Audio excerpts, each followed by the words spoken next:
love to ask you maybe to, for all of us who are listening, if you could share a little bit, in your words, about your Indigenous heritage and also the Indigenous communities that you represent and that you form part of. Right.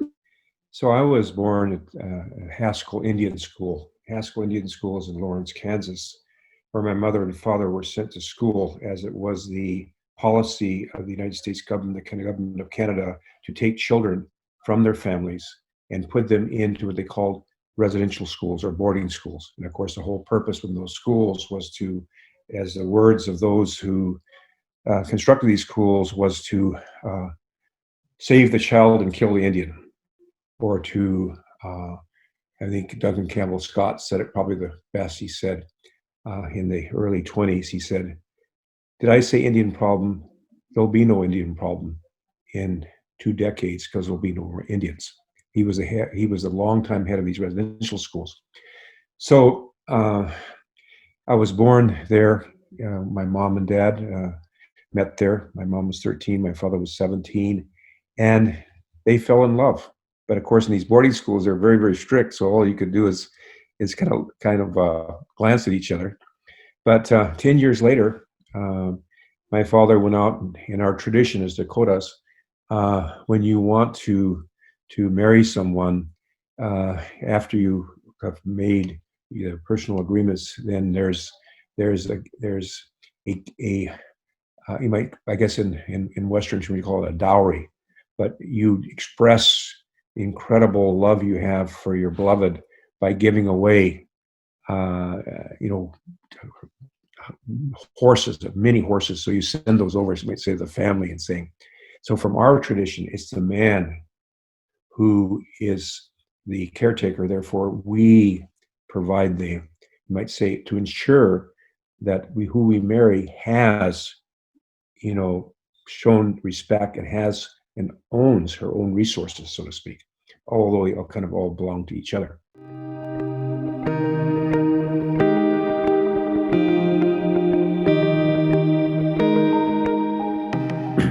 In terms of down to the understanding of oneness, you can go back and find from our all the recordings of our Indigenous peoples everywhere. Like Black Elk said, the center of the universe is everywhere. The center of the universe is everywhere.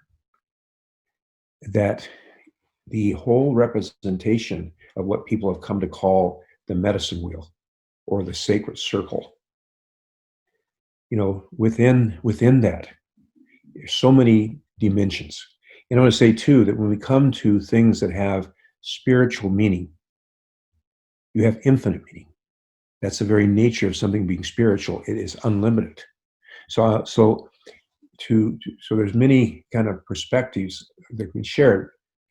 But the medicine wheel or the sacred circle, different people call it different. But I found it everywhere in the world of Indigenous communities, that recognition of the 4 cardinal directions. Now, for us, these 4 cardinal directions have various meanings. You might say they also represent the ontological levels of creation. And the ontological levels of creation are, as we know, the mineral people. And they have a power, a spirit, a quality, and that's the quality of cohesion. Cohesion. They cohese. In fact, they're the very structure. Those mineral people is what give us our structure and our very physical being. And then, so that's the spirit of those mineral people. Cohesion. And that's why stones are very important to us. Stones, Devil's Tower, for instance. These different rock formations. There's many stories of Ia and how that's all about. But then, of course, there's the plant people. They have the spirit of growth. They also have the power of cohesion, like the mineral people. They have the spirit of growth. And then, as we unfold this further, you have the animal relatives. They obviously contain the mineral people, same as we do in the physical forms they have. So we're one that way. They have the spirit of growth, like the plant people, as we do. They have another power, and that's sometimes developed, far more developed than ourselves, and that's the power of the senses. The power of the senses, and that's why, literally, and some people may think this is strange, but we could communicate with these animals and birds and relatives. We communicated. And how the, I'm not one, by the way, um, that communicates a lot with animals, but I have people around me that my father, who raised horses all his life and was truly a horse whisperer, but had that capacity. So I've seen it, I've witnessed it. Also, I can see it in terms of, because tiny birds or birds, tympani of the ear is kind of like, for what do they call those things where when you tell us the pressure? Barometer, right? So, for instance, the little eardrums of a bird are like a barometer. And so they're much more sensitive to pressure change than we as human beings. So we understood that. I mean, because, when you're in a brand new environment and you don't have all the technologies we have, you develop your, I guess you'd call your psychic capacities, your capacities to understand, watch everything, every leaf and rock of this incredible, mysterious world you're in. You really know it well. And so what happens is, when a storm's coming, before you ever know it, these little birds, because of these tympanium, they're so sensitive, they'll start moving in a different way. And so I can just imagine some of these early explorers coming and not understanding this, and be having a beautiful, clear blue day, and then have someone saying, "Oh, there's a big storm coming," and then the storm did show up out of the clear blue sky, so to speak, and them thinking, "Oh, they must have magical power." And by the way, we had some magical power, but this was very simple. It was about having a relationship with the animal people and the bird people. They were able to tell us things. Also, horses will move in a certain way when weather's changing. But they all have various messages to give, so to speak.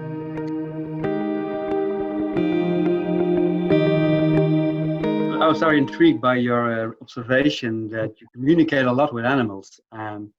I think that really that many of us have lost that capacity.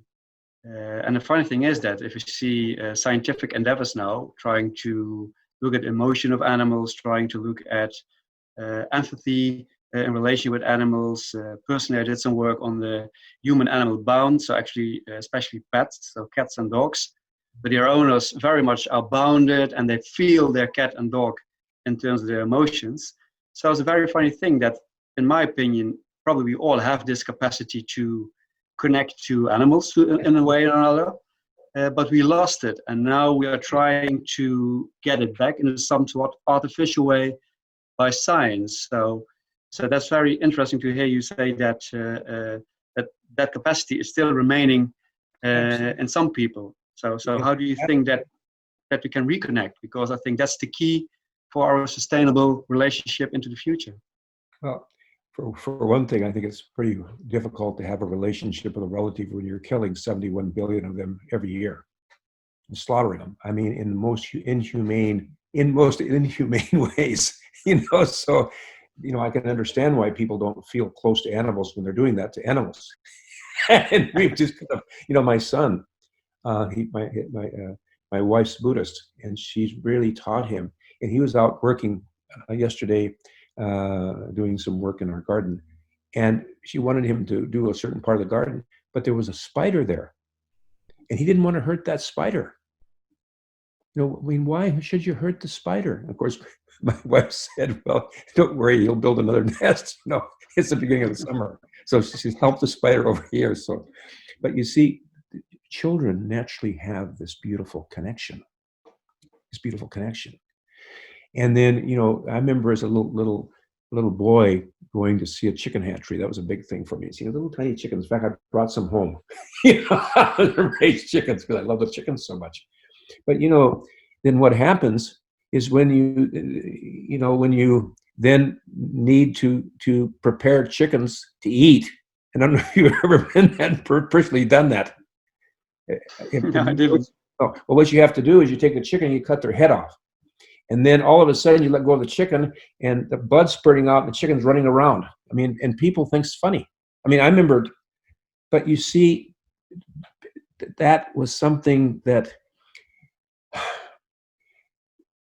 was very different than it was before, because before, when we actually needed to go hunt buffalo or hunt anything, we always prayed. We always prayed. And we never took more than we needed. Whether it was salmon, whether it was buffalo, whatever it was, we only took what we needed. And we also were very respectful and understood we only took them at certain periods of the year. We were very respectful to their whole cycle of life. So we would pray, and those relatives, if they gave themselves to us after our prayers, we would take them at a time would be the least harmful of that cycle of growth. So when you're observing every leaf and rock, you want to understand every medicine in every plant. It's very interesting, National Time, very interesting. Time magazine did an article just many years ago now. It's been 30 years ago, about 1990, in which they had done research around the world and had found that indigenous peoples had unlocked the secrets of over 25,000 different herbs and plants, of which Western pharmacology at that time had only, you might say, mastered and copyrighted, or whatever you call it, about 1,000, because that's and so what happened was, and I can say this, indigenous people closed the door. I mean, I have seen things in our communities where people have cancers and diseases, and they're being healed. But the relatives, it's just like this sharing about animals. It's like, well, not so much the animals, but we share these things. People take them and commercialize them. And so that's why we have tremendous, when the time comes, and it will come, when this incredible pharmacy of natural medicines is really open, the door opens, we're going to see some really great changes. But we have to be willing to embrace that.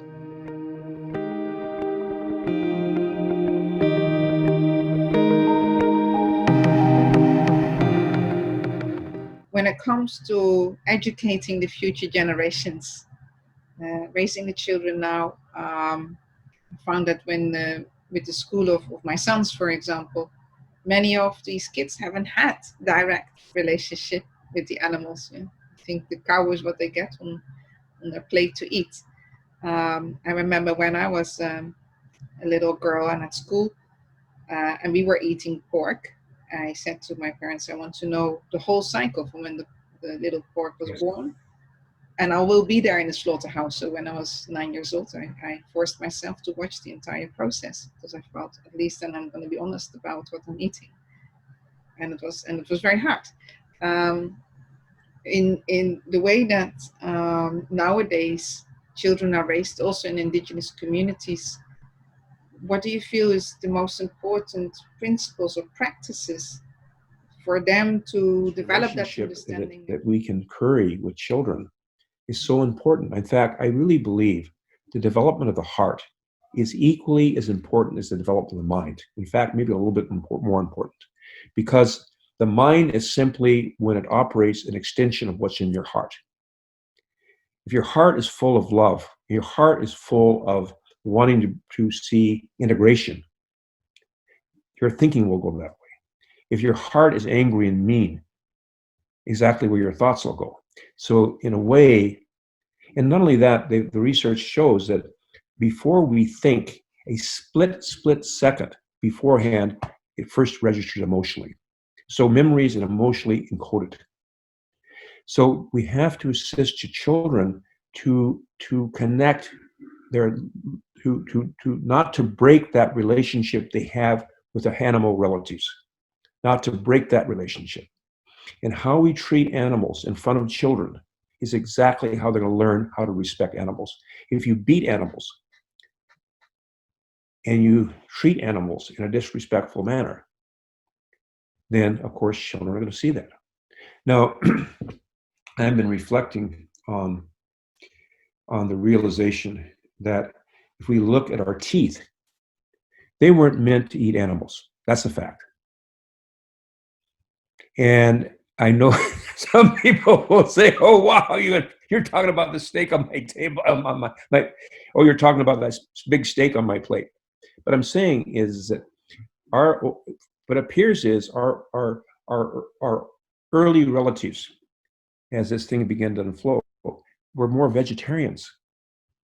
And of course, somewhere in that changed by necessity.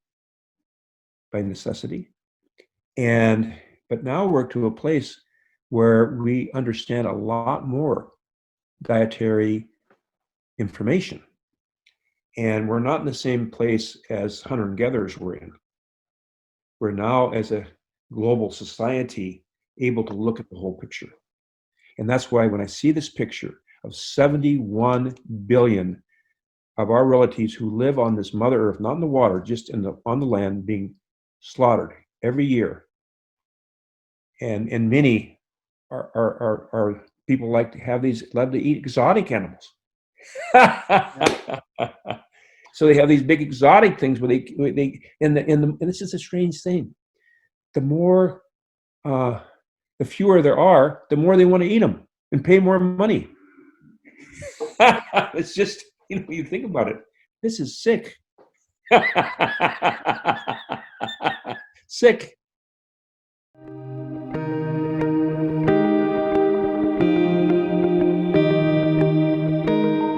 And also, you discussed briefly the importance of education, be it in formal system like school, but also by parents or by communities to train their younger people.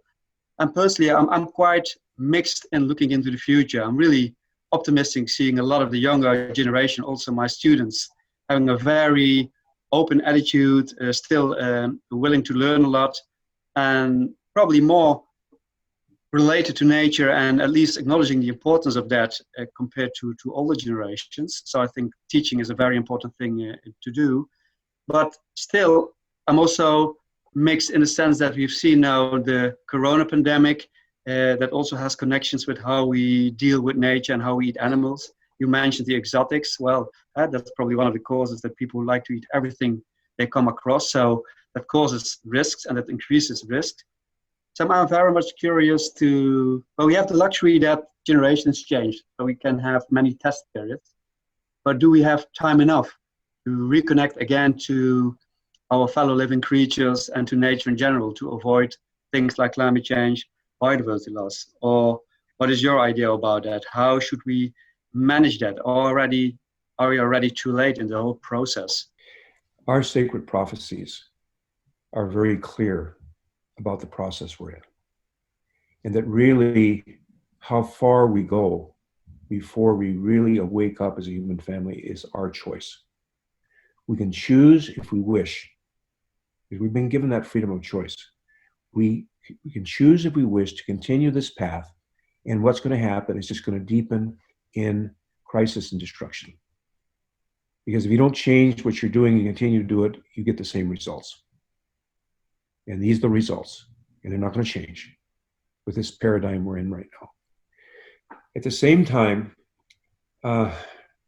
we can see we're much closer to it during this coronavirus, and for a time, there's a time. And yet we can see now, again, how coming out of it, again, there's talk of war. There's all these parts in politics globally going on and so forth and so on. So while some of us are learning our lessons and making the changes we have to make, And hopefully we decide enjoy making them, which is even better. But sometimes you have no choice, as we had here. That it may be some more things we're facing, because everything's related to everything else. So we have this coronavirus, great, not great, but it has happened. But we have to understand it's also connected to economics. And the economics are, there's a lot of people now are starving in the world, physically starving. And then you have, now we're coming out, and they're immediately talking about more sanctions on Iran. And, so have we learned our lesson? Have we learned our lesson that it's when we come together in unity and diversity and understand that's the very nature of this universe we live in? I mean, this universe could not even hold itself together unless it was coherent. I really loved what Bertrand Russell said. I don't know if he was Aldous Huxley, either one says. He said, gravity is metaphysical love. Gravity is metaphysical love. So this gravity that holds all this together is oneness. And so, we're acting completely opposite of what the universe is really founded in. In oneness, we're acting like, we're somehow in our own little silos, and we can bomb somebody over, they're going to hurt us, or it's not true, because this material world even is an illusion. Crazy Horse so beautifully said, in essence, this is the world of shadows from the world of light.